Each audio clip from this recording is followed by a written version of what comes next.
go into champion picks and bans for game number 1 of ESC Ever. Facing off against Kongdu Monsters, starting things off with a Rise ban against Edge. Yeah, so Rise, pretty standard ban right now. Now, they are blue side, so ESC Ever probably not likely to actually ban away Syndra. We have seen Tempt play it twice so far this tournament, 1 win and 1 loss.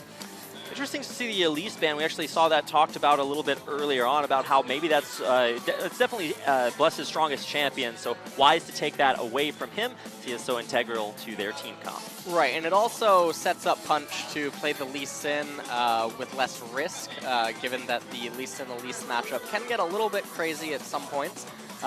But Punch probably much more adept at playing into the likes of Olaf or Rek'Sai, if that would show, but it was the final ban actually by ESC Ever.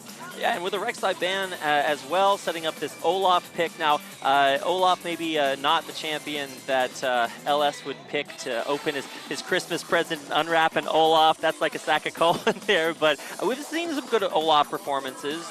What do you think it's worth first picking here for Ever to put on Bless? I feel like putting Olaf on, well, putting Bless with Olaf, I think, is going to be a good decision, because I feel like if Bless gets the lead, he's definitely going to be able to suffocate his opponent. And Olaf, I mean, there's no better pick to do that than Olaf in the current jungle meta pool.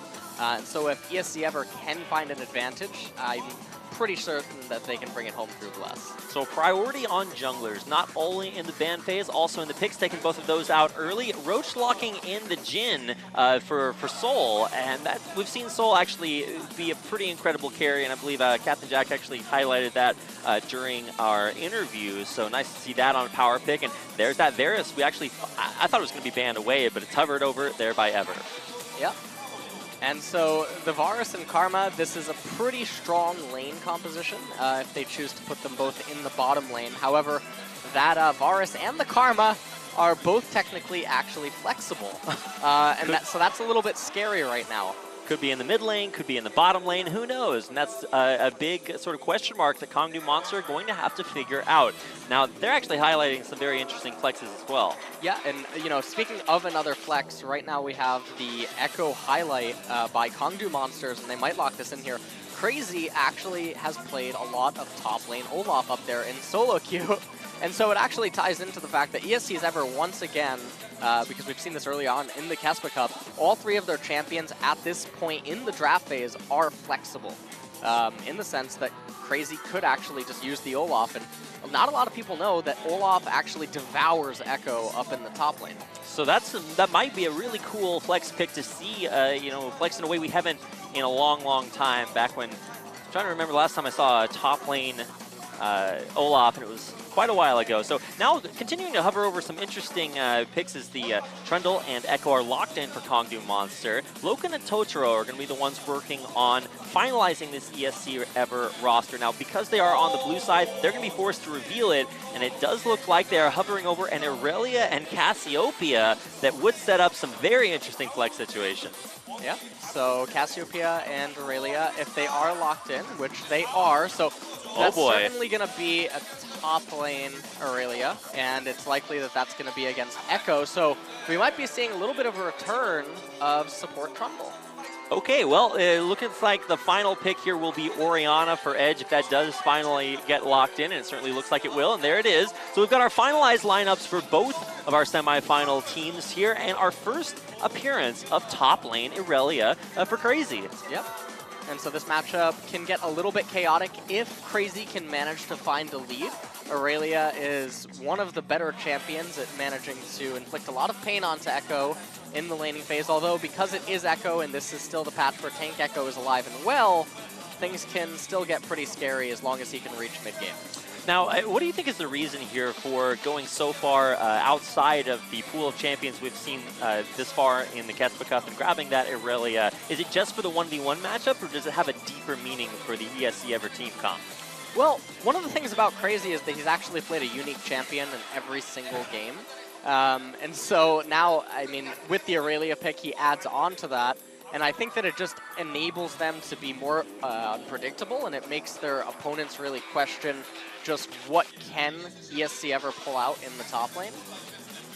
certainly a very versatile player, definitely living up to his name. I believe they highlighted his performance versus Cube in their earlier series, round of 8, and just how much fighting there was. This guy just goes in all the time. It's going to be exciting to watch as we get into our first game. Your lineup for ESC Ever: Crazy, Blessed, Tempt, Loken, and Totoro. Of course, across the stage here at Bexco are Roach, Punch, Edge, Soul, and Googer, making up the lineup for Kongdu Monster. So these are your champions, your players, your teams for our first semifinal match. Get out there, hashtag KeSPA Cup, let everyone know you're watching. Of course, support the teams, hashtag ESC win and hashtag KDM win to let them know. So we get into our first game of this semifinal match. Game 1 starts right now.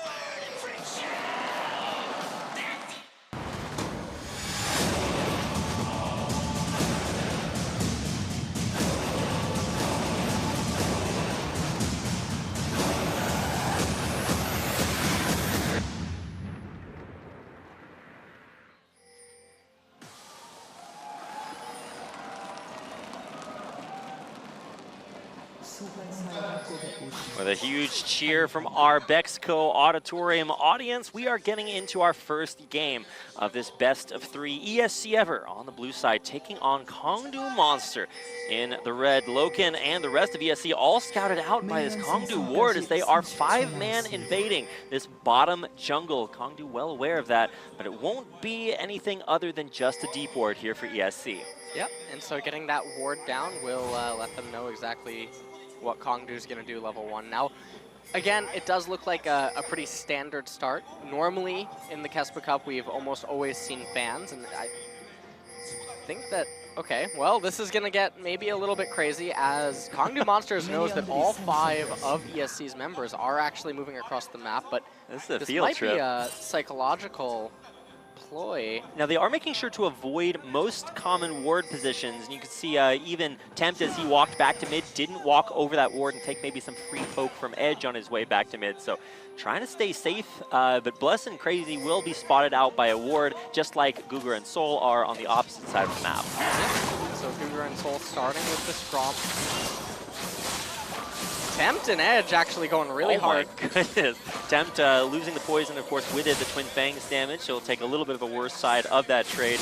But already a lot of aggression in the mid lane, which it goes against what you said earlier, also seeing a lot of these like very safe passive sand formations to start things out. Looks like we could be in for another very aggressive series. Yep.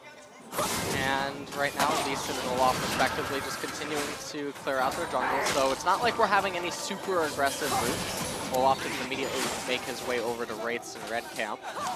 And the stats you can see there on your screen highlighting Ever's performance in their 2015 KeSPA Cup run, where they actually had the exact same scoreline in every single game coming up here to the round of 4. Last year in this round of 4, they 2-0'd the defending world champions SK Telecom. This year, they are going up against the new to LCK, fresh out of Challenger Kongdu Monster. So you would think that on paper that is maybe an easier opponent, but they do still have this hill to climb. We'll see if they can do it against Kongdu when their lanes seem to be kind of having a little bit of a rough spot, certainly Crazy getting pushed in by Roach. Is that deliberate or just from the matchup? Well, at this point in the game, it's basically from the matchup. We can also see that Roach is running Grasp instead of Fervor, so much more sustain and tank oriented. And right now, Punch just trying to get some intel down on Bless. They're kind of doing a little ring around the, well, Rosie or Dragon, as the case may be. Maybe the Dragon's name is Rosie, and then it's appropriate both ways. So both junglers down kind of around the bottom side, but differentiating themselves as Punch comes down to bottom lane. Googer and Soul putting the wave in a position that's a little bit too difficult for that Lee Sin to gank just yet. Soul getting pretty poked down to 300 health. And right now we see a very standard handoff when the jungler does not have any mana pool. So right now Edge is going to get the blue buff, and this is going to enable Edge to put a lot of pressure on Tempt. Guybrush. This is a red buff. Guybrush. This is a red buff Olaf. Same level as Roach. Going to put down a lot of additional damage there. Roach is going to be forced to flash over the wall or dash. Wow, actually could have gone bad if he had missed that, but successfully disengages over the wall with that phase dive and heads his way back to base. Yeah, and that's a pretty good successful pressure. At least it forces the recall. Does come at the expense of Bless's Ghost, but that's not going to be the end of the world. He is able to get some counter jungling in on Punch. And now with Roach teleporting back up to top lane, that's probably going to be all right, as because Bless is still here and on the top half of the map, Crazy is completely content and safe to continue just farming out this wave, because it's very unlikely that Punch can offer any sort of gank assistance for Roach right now. So we talked about the jungle matchup being so crucial, and indeed that was actually very true in the series that they played in the promotion matches at the beginning of this past season, where when Punch did well, his team won, and of course on the other side, Bless as well. Yep. And that one minion that was actually left by Crazy is pretty important. Had Crazy elected to recall, doesn't look like that is the case, but the lane is actually favorable for Crazy whenever the recall does occur. And so this is actually very good lane manipulation off the Olaf gank by ESC so far. So we have seen Bless in lane, getting things done. Punch has not necessarily made his presence known. Of course, looking to do that right about now. Does still have that flash up, but he is not level 6, so not going to see anything super, super crazy. But here he comes. Oh, it did show. Just barely out of Fog of War. So Tempt will be aware of what's being set up. Edge has hit level 6. Tempt still no level 6. Undertow did land, so that did force out the ward jump away from Punch. Didn't get a chance to check exactly how many wards he does have. Bottom lane has continued to be very aggressive as these poke matchups, or the Totoro and Loken poke would dictate, but we'll get a chance to see whether or not the junglers want to come down there and impact that lane as well. Yeah, and right now Bless still relatively healthy and certainly has enough mana to actually stick around and do something in bottom lane.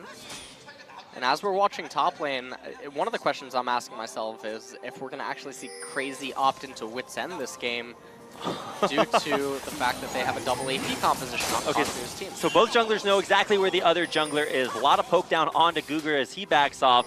This is kind of interesting. What changes about this 3v3 dynamic when both teams know where the other jungler is? Well, any match or counter gank by Lee Sin is probably going to result in the death of one of the ESC champions.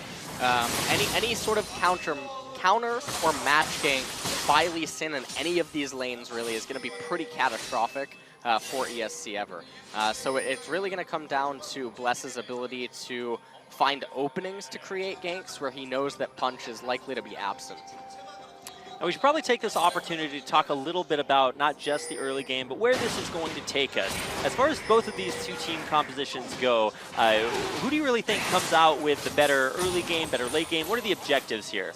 Well, Kongdu Monsters, when they reach the mid-game, the Jhin ultimates are going to be pretty obnoxious and difficult for ESC ever to deal with. If Olaf doesn't have his summoners up, and if Crazy also doesn't have flash up or something, and as the game draws longer and longer, it's going to become increasingly more difficult for ESC to find wins. And this Inferno Dragon, definitely a lot better for Kongdu Monsters than it would be for ESC ever, so they probably have their eyes set on that in a few minutes. All right, so that should give us a little bit of early action if that is the objective that is prioritized. Looks like still attempting to impact this top lane. Punch in the area. And of course, with Roach clearing out this pink ward, that would set up a good opportunity for Punch to come back in. Crazy able to dash right back to the minion wave. He will be safe from that Punch gank for now. Bless clearing his red buff. Totoro just trying to get some vision in right now, and he's mostly just doing this because this is a pretty safe downtime. It's unlikely that Kongdu Monsters can try to make any sort of dive attempt against Loken. Loken relatively safe down there, having hit level 6 and having both his summoners up. We have seen the first few items being bought across the rift. Loken actually starting with that serrated dirk and then moving into a Tear of the Goddess after. Of course, the Tear first on Imp, like you, or Attempt rather, like you would expect from Cassiopeia. Across the board, what do you really think about these first few buys? Does that telegraph anything about the playstyle they're going for? No, they're mainly just standard buys. Loken and Tempt both respectively need those tiers. Obviously, Tempt wants to get the Seraph's Embrace eventually, but how Tempt will continue to itemize as the game progresses, I think, is going to be situational. Cassiopeia definitely very flexible with how she can itemize relative to the game flow and how she can pressure her opponents more through that itemization. But so far, everything actually is pretty standard. Oh, Edge walking a little bit too close. He's forced to use both his summoners. Having to blow both of them right there. Not super bad. Still going to be a little safe now that Punch is around, and might see a little bit of contention over Wraiths right here. And this could get a little ugly for Punch. He's coming in for the Spite Steal, but I think Bless actually got that. Yeah, he did manage to secure it. Still down a level, though. Had he lost that camp, it would have certainly been a little bit worse, but he managed to secure the Smite win, and now... Oh, there's a flash aggressive over the wall, but that's going to be a kick right back into Shockwave to literally turn it into Edge's favor. Bless gets in, but is unable to save his carry. Great positioning, like you said, on that match gank by Punch. Yep, and so them getting the kill right there is actually pretty big. Going on to Edge, definitely one of the carries of the team.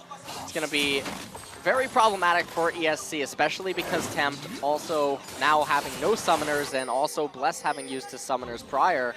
Teleport down to the bottom lane. Loken down to half HP. Totoro going to get, or actually it's Loken the first to be receiving the damage. He will be going down there as well. Totoro actually surviving for a little bit longer, but in the end it's a double for Roach, and all 4 members of Kongdu survive the dive.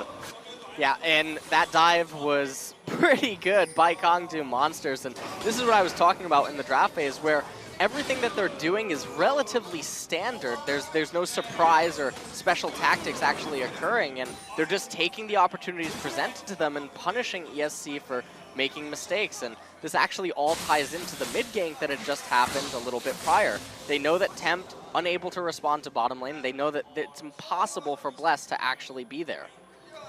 And after everything is said and done, our first 11 minutes of play, take us to a 0-3, walk us through the replay. Yeah, so at this point, I feel like the way that they juggled the tower aggro was pretty perfect.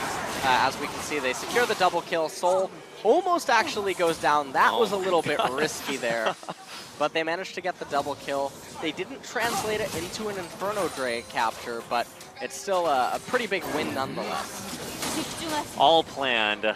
Like, yeah, I got plenty of HP to tank that extra shot. And in the end, like we said, everybody survives down there. The gold count, even though after these 3 kills have all come in, actually pretty even. Only about 500 difference between both teams. Is that just from CS advantages? Because it seems like it's definitely going Crazy's way in the 1v1 up top. Yeah, well, of course it is from CS advantages. Bless has almost 20 more CS than Punch. And up there in the top lane, you can see Crazy has quite a big CS gap over Echo. And Echo actually opting into the Sunfire Cape first item versus the Trinity Force of Crazy. So continuing to build up Echo's tankiness, and that is the build currently. Guger walking pretty far forward. He does subjugate Totoro out of the lane, at least for now. And here comes in this curtain call. See how well they can dive it. Totoro will continue to get hit there off to the back. A nice block there, but Shockwave coming in onto Tempt. He's the perfect dodge by Edge. Turns it right back around. Impeccably played. That's another Kongdu kill. That was so well played by Edge right there. And oh my god. That can't feel good if you're Tempt right now. That definitely is going to get under your skin, because that was just a soul read by Edge. When you know exactly what is coming, you just turn right back around. Oriana, the ball's already out there, avoids the stun, brings it back, and takes out Tempt again. After, it seemed like the first time, Tempt was the one who made that somewhat over-aggressive flash over the wall, but let's watch this one more time. So Edge ults a little preemptively, and then that was just, that was so beautiful by Edge. And, I mean, it's a solo kill nonetheless. Bless was trying to come, couldn't get there in time. Now, ESC ever saying that, well, never mind, they canceled the teleport. I feel like they were saying that, okay, we need to make something happen, and they certainly do, because their team composition is one that benefits from accelerating and having a very explosive mid-game where they need to secure leads over their opponents, and thus far, they haven't gotten any. Crazy actually going to deny, not only proxy farm a wave, push Roach back to base, and deny him an entire wave at turret, or will he? Roach actually using the ult trick to back up the top lane with a chrono break. That was thought he was actually going to lose most of that experience. But after that cancel came in from Crazy, what do you think was the misconception there? Because it does seem like a few plays on ESC are less communicated than you'd expect.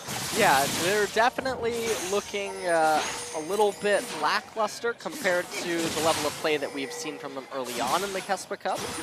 And I don't know what necessarily to attribute that to. I feel like that was an opportunity that they could have abused the teleport from Crazy to try to secure a Drake, but I don't fully know why they canceled. And now Kongdu Monster is going to be the one to get this Inferno Dragon, and this is so big for Orianna and Jin. Yeah, it's uncontested. Kongdu do pick it up.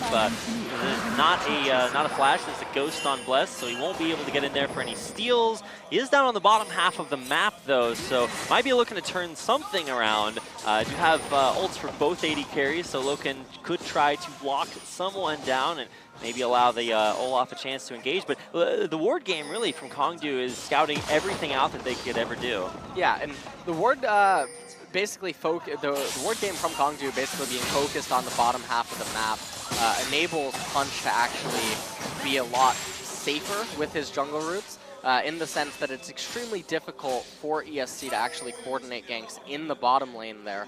But one thing that Kongdu has to be cognizant about is that the top lane First Blood Tower is still a very real threat, and they don't want to lose that too crazy, because Irelia getting that First Blood gold is one of the things that ESC could definitely use to propel them into an advantage moving forward.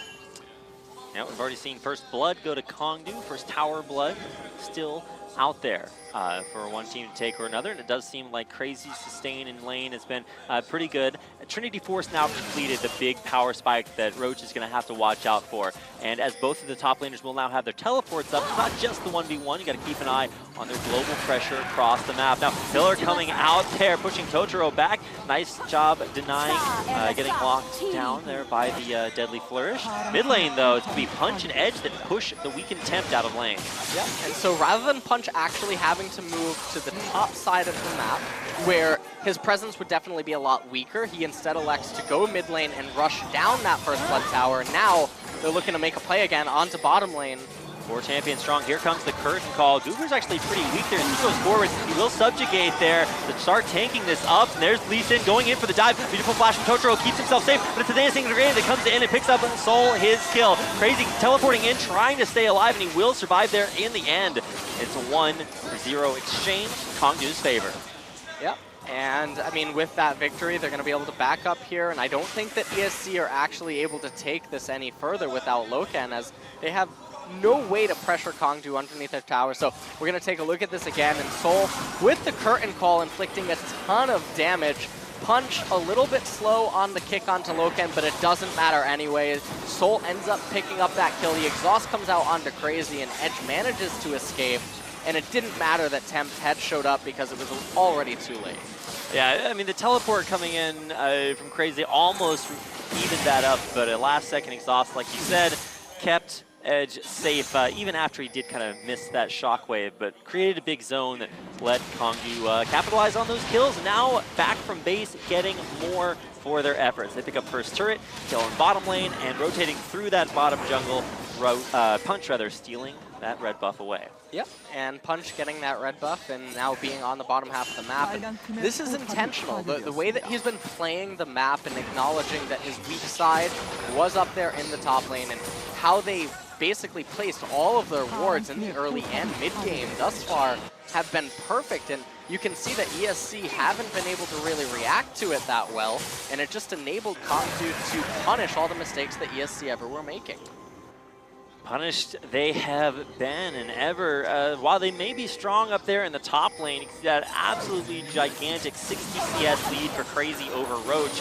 Is that really going to be something that ESC ever can really rely on? Because it doesn't seem to have had that much of an effect so far.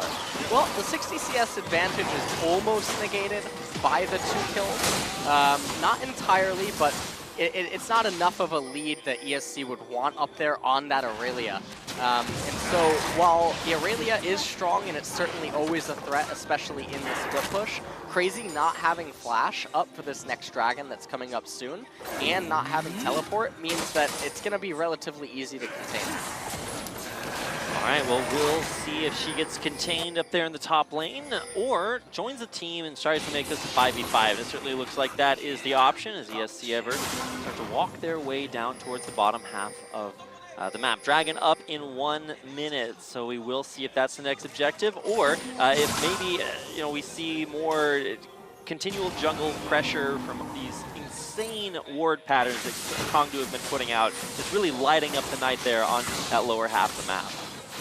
And Temp picking up the blue buff right now as he definitely wants that to have for the dragon fight. Blue buff pretty important on Cassio, and we can also see now that Crazy seems to just be moving back up to top lane, and this might be intentional. They might be willing to actually concede the dragon in favor of getting the tier 2 top lane turret, which Crazy can shred pretty quick with that Triforce. Tempt now checking every bush he walks into after some unlucky positioning there, getting 1v1 by Edge. Outplayed there, taken down, and really both carries here for ESC have faced continual pressure all game long from Punch.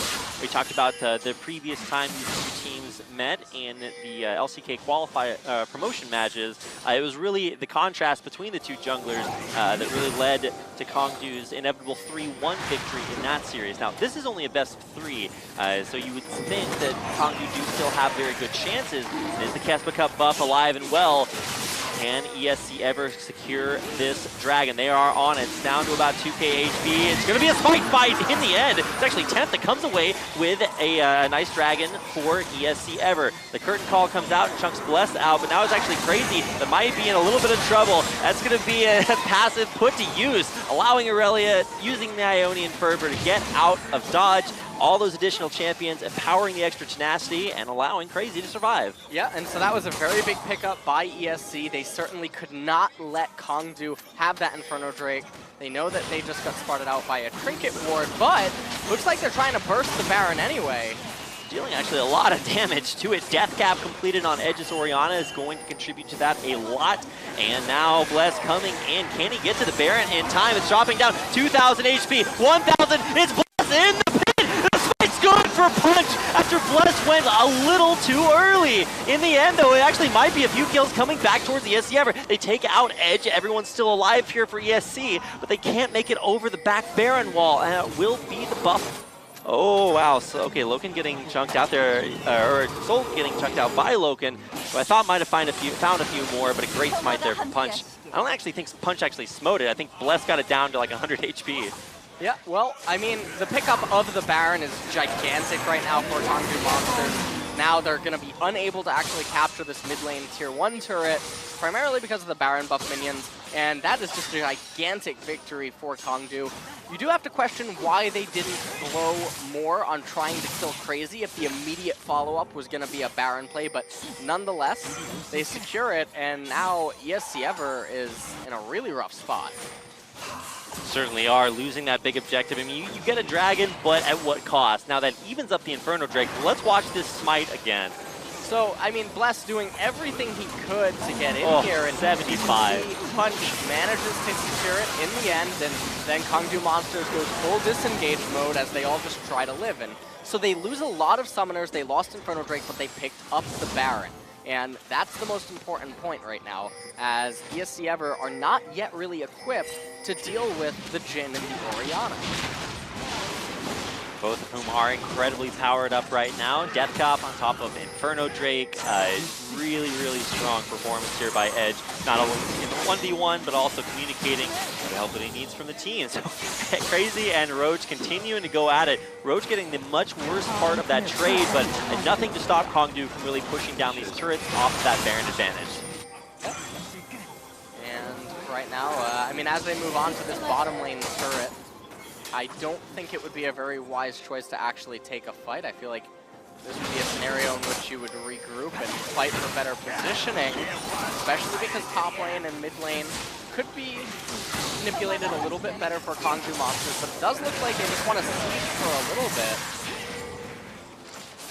Siege continues. Baron buff still up for a minute as Kongdu push in. Now, Crazy up towards the mid lane, going off on a push there, does not have teleport. What do you think is the reason for distancing himself there? I mean, coming back now, but kind of an interesting path to take.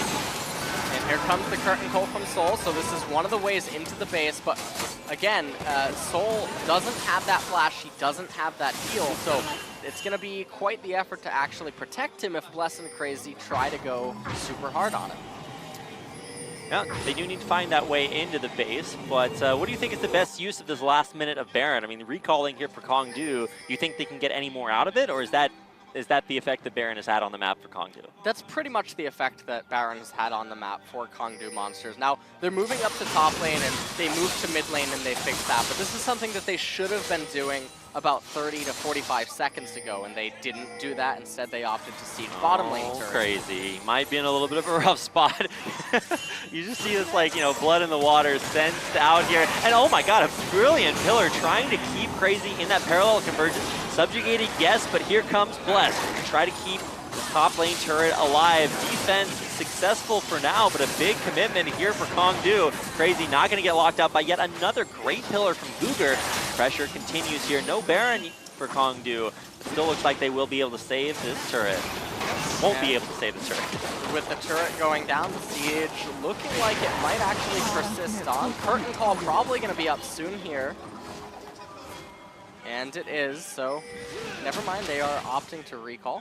I feel like they could have used the curtain call to actually press on, given that they knew that Loken was coming up from bottom lane and unlikely to actually be at the fight, but not willing to risk it. Kongdu Monsters recalls, collects themselves. Dragon up in a minute. They definitely want to get in position, get ward coverage around that, and right now, all of the lanes are looking pretty good for them. Now, it is a Cloud Drake, so I'm not sure if that's necessarily going to be prime priority, but after so many turrets taken down, in the end, there's actually no advantage there off the Baron power play. I thought they would have actually come away with quite a bit because they were able to take that second tier down, so maybe we'll get that updated, but it certainly looks like it's pretty even across the board. Yep. But going even at this stage in the game is going to be infinitely more beneficial to Kongdu Monsters because of the team composition. All right, well, we're continuing to watch now the top lane matchup, which has gotten more and more in Crazy's favor, but you really have to look towards the rest of the map to find out the true story, and I think for me it's got to be the 80 carries, a big performance by Soul, continuing to not even just get the kills, but these curtain calls are setting up so much and might be setting up more action in onto Loken, and he used the Youmu's just barely able to get out alive. Now Dragon going to be up, and this might just be able to be two-manned by Kongdu Monsters if they elect to do that, and it does seem like that will be the case, or even soloed by Soul. I mean, he's got the name in his name, so maybe trying to live up to it. A little bit of poke onto Bless, who will be forced to use that Ragnarok just to not get down, knocked it down by the Deadly Flourish. Edge takes a lot of poke there in the back, and here comes the curtain call. Try to get this fight started in a good spot. Nice dive there by Crazy, pressuring Soul out. But Crazy actually going to be the first casualty of the fight here as Kongdu take him down. Now Guger actually going to get dropped by Bless as the rest of ESC try to kite back and allow this crazy poke damage from Loken to really come out and try to disengage. They do so successfully. It's a one-for-one exchange. Crazy for Guger, though, looks pretty good for Kongdu. Yeah, and that's certainly going to be a victory. They're going to pick up the Cloud Drake, and honestly, if Temp didn't land that ultimate, that fight would have gone a lot worse for ESC ever, so certainly saved them right there. But it just seems like they are preventing the inevitable, and we're going to take another look at the team fight. So Crazy actually able to find a very nice way onto Soul. Unfortunately, it was denied by Kongdu Monster's ability to collapse back onto Soul and save him from that burst. And Temp, you can just see him kiting out right here, and Bless just trying to run around. He gets a little bit of a slow from the undertow, but nonetheless, both teams just able to disengage, but ultimately it's a victory for Kongdu Monsters.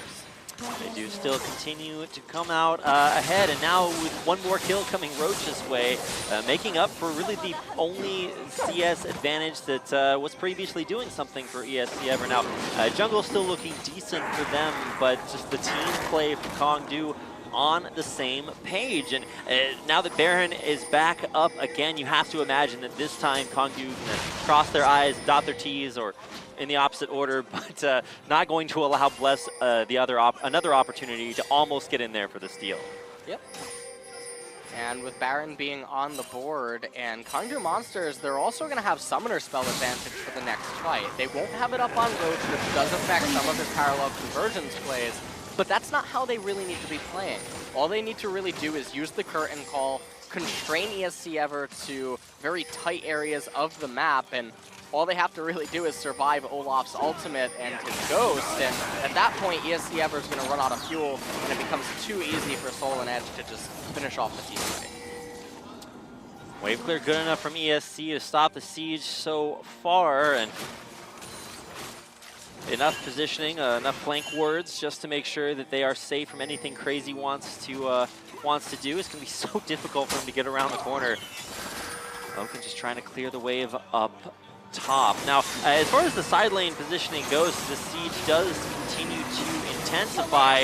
ESC looks like they might just have to go for it to risk losing their turret. They will back off. So much damage from the back line of Kongdu's Soul and Edge, able to eventually take that turret out, and now only one outer turret remains as Kongdu disengage. Back for Baron. Yep, and them going into the Baron pit and basically having the high ground is going to be extremely difficult for ESC to actually penetrate. Because from this angle, trying to approach onto the river as ESC Ever is way too difficult. Yeah, if you guys watched a lot of Star Wars, you know the high ground is a pretty good advantage to have, and Kongdu have certainly secured that for now. Now, Recall's coming in here. We'll spend a lot of gold. It's going to be the Dominic's, Lord Dominic's Regard completed there for his Soul. Full host of items for Edge, as he is now 3.5 items strong. The extra Randuins, or not extra, but Randuins completed their punch, as well as Roach, who's really pretty on par, despite having a little bit of a rougher lane phase. I mean, Tank Echo doing what Tank Echo does best now that he has his real core items. Yep. And with Echo basically being at his peak right now in terms of itemization, and Aurelia did complete her Guardian Angel, so there is a chance for Crazy to go a little bit harder than he normally would. The problem is still going to remain that they don't really have a lot of damage on their main carries outside of Tempt. Loken, not really at that point. You did just see that he does not yet have Muramana, although he has transformed his gear. So I will allow it to maybe stack a little bit more. Now, Bless has been forced to Ragnarok to prevent himself from getting locked down. He's going to run back into his team, but that's actually going to pull Punch back in there. They kick Totoro back into KDM. But with Oriana Ball coming forward, not finding anything, Totoro will go down. It's going to be a deadly rose there, and a big combo on it. ESC Ever, they get dropped, and now Crazy, the last surviving member, the parallel convergence into Shockwave. It destroys the rest of his team, and no matter how much Crazy might want to turn that around for a kill, in the end it's his own untimely demise. Guardian Angel not going to guard him hard enough. A flash over the wall into the Raptor pit, but they will still find him with a full 5-for-0 ace. Kongdu close in for the win. Yeah, and Kongdu pushing straight up mid lane. Now, they can't end the game right here. Totoro will actually come up. Actually, they might be able to. I think it depends how they actually juggle the tower aggro and what Totoro can do with his Qs. This is going to have to be the biggest Karma Qs you have ever seen. Got to get a lot of upvotes in there for him to be able to turn this from a bad situation into a good one. There's the respawn on Loken, but it just doesn't matter. After an insane team fight, Kongdu Monsters take an 11-2 victory over